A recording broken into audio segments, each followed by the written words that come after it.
Has Vic Fangio and the Eagles finally figured out and unlocked their defense? That's what I want to talk about in today's video. Welcome into the Eagles Syndicate YouTube channel where we are talking Eagles football just about every day. Now, the Philadelphia Eagles on a 2-game win streak, beating the Cleveland Browns 20-16 and beating the New York Giants 28-3. But in both of those games, the Philadelphia Eagles defense, off of a bye week, did not allow an offensive touchdown. Obviously, the touchdown versus the Browns was a special teams play in which they blocked a field goal attempt and returned it for a score. Can't have that either. But in today's video, we're talking about the defense. And for the first month of the season, I had to hear all the Eagles defense is garbage. It's the same defense as last year, a bad defense. And I told you guys all off season, and I told you guys going up into the year, even in the first couple weeks, I don't know the exact mechanics behind it, but every single Vic Fangio defense has taken a couple weeks, 4 to 6, to find their identity. So I said, don't be surprised when the Eagles start off slow defensively. They're going to need to rely on the offense to get them some wins. Now, obviously, the A.J. Brown injury and the Devonta Smith injury did not help the cause there. But my point still stood. The Eagles defense did start off kind of slow, and it looked a lot of what we were seeing last year. And for that, I do understand the concern that was coming from Eagles fans. Oh my God, here we go again with this defense and this secondary again. And the thing with Fangio defenses, a lot of it in the secondary really requires timing and everybody to be exactly where they are supposed to be or things will fall apart.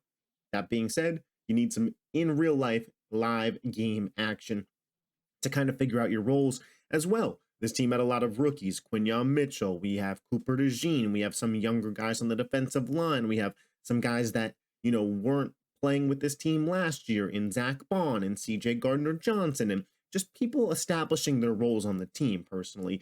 And it took a minute.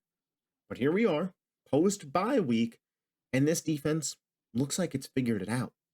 Quinyon Mitchell, in my eyes, is a top 10 corner in the NFL. Yeah, I said it, and I'll say it again, and I'll say it louder for y'all in the back. Quinyon Mitchell, at this point, is a top 10 cornerback in the NFL. The man's a stud. Did you see those coverages he had on Malik Neighbors?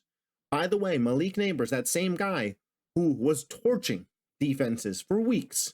So don't give me none of that. It's the Giants, it's whatever it is. Quinyon Mitchell, strapped, had him on lock. Since becoming the starting slot corner, nickel, for the Philadelphia Eagles, Cooper DeJean, PFF's highest graded defensive back.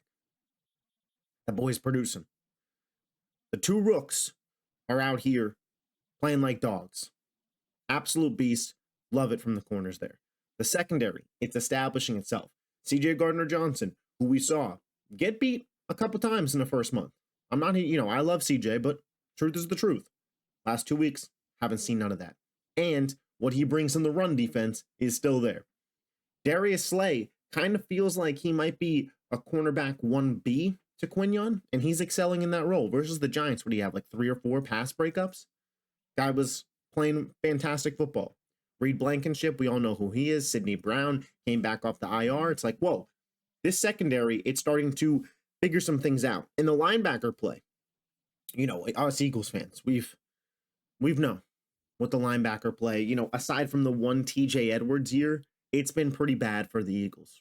Nakobe Dean, hey, he's finally having the year that a lot of us thought he could have. He's still a little bit of a work in progress when it comes to pass coverage, but he could really blow up some plays. He's got great speed. I've seen him in the run game, really finishing off plays and getting good tackles. Zach Bond from the Saints that we picked up, this guy's just been exactly what the Eagles need. He's not, Roquan Smith or Fred Warner, but this is a sure tackler. This is a good player who, he could be on the field for pass coverage. He could stop the run. He's just a very good linebacker, which it's crazy to say that is like a home run signing for the Eagles. But as of late, just getting a good linebacker is something we could settle with for Eagles fans.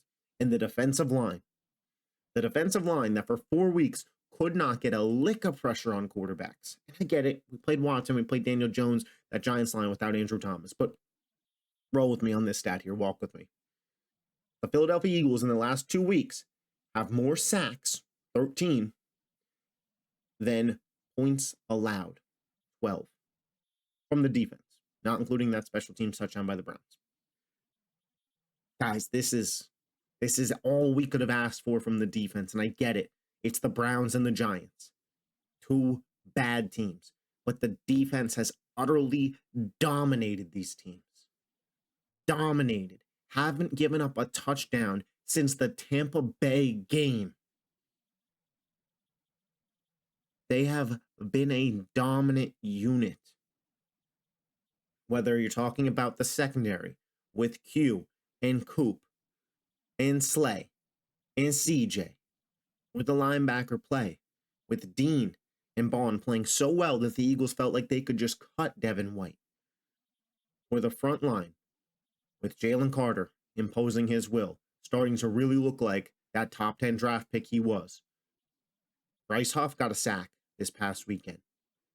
You know, Milton Williams, Thomas Booker, BG, Nolan Smith, Josh Sweat. These rotation of guys all showing out. 13 sacks in 2 weeks. Let alone the fact that it's more sacks than points allowed. 13 sacks in 2 weeks, 8 versus the Giants. I don't care what team it is, 8 sacks is impressive. The defense is starting to figure it out. And if the offense can continue to impose their will and have long, lengthy drives, because this is what I was telling you guys for weeks now. When the offense gets better, it'll result in better play for the defense. As soon as A.J. Brown's back for this offense and the Eagles are sustaining and putting together good drives and letting the defense rest, what is that leading to? More energy, more impactfulness on the defense when they're out there. They're more rested.